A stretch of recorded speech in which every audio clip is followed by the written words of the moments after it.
Turning to Ukraine, a UK intelligence report says Russian forces have made significant gains in the eastern city of Bakhmut.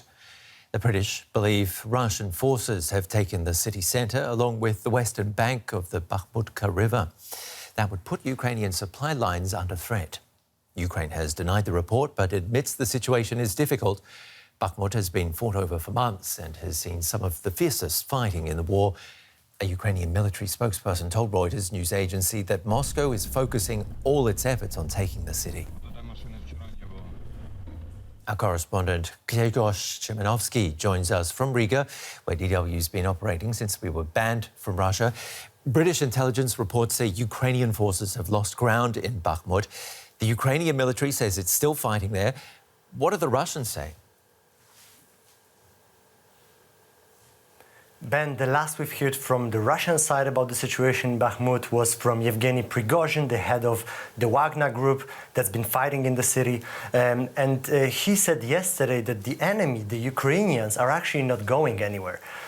As you said, this battle has been going on for months, over 8 months already, and it's turned into this grinding street-to-street battle. And in the last weeks, the Russian side has been indeed on the move. They've been taking ground in the city, but Prigozhin said that the Ukrainians are actually preparing new lines of defense in the western part of the city along the railway tracks, which run from north to the south, so they offer a pretty good defense possibility for the Ukrainian side.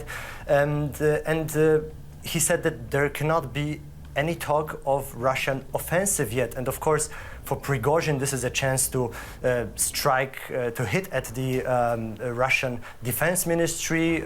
There is some conflict going on between him and the Russian defense ministry, but still, I think it shows that if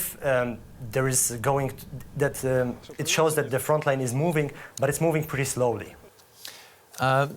Also, Russian Foreign Minister Sergei Lavrov is visiting Turkey to discuss that deal that saw grain exports from Ukraine resume. During the press conference, he also addressed Russia's attitude towards a potential peace deal. We are ready for negotiations, taking into account the realities that have developed today and taking into account the legitimate interests and legitimate concerns of the Russian Federation, primarily in terms of our security. How open is Russia to peace talks? Do you sense a change in the rhetoric? Ben, it might sound like that, but Lavrov later went on to speak about how the West has ignored Russian interests, Russian concerns for a long time. And it's actually how Russia is presenting itself in the conflict. It wants to show that it says that it's open for negotiations. It says that it actually wants peace and assigns all the blame to the West that is apparently according to the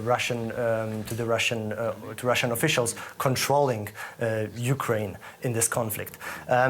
Even yesterday, the spokesman of Vladimir Putin said that Russia doesn't see room for political settlement at the moment, and that it in fact doesn't see any other way than continuing this so-called special military operation. And I think also, it's important to talk about what Lavrov said today. He said that any peace talks need to include talks about a new world order, and this is something the Russian officials have been talking for years. Really, Vladimir Putin has been talking about how he wants to achieve a new multipolar world order, and in Russian interpretation, this means actually worlds with spheres of influence. And I think this shows that Russia still is trying to bring Ukraine under its control, be it on a battlefield or within peace talks. DW correspondent Grzegorz Szymanowski, thank you very much.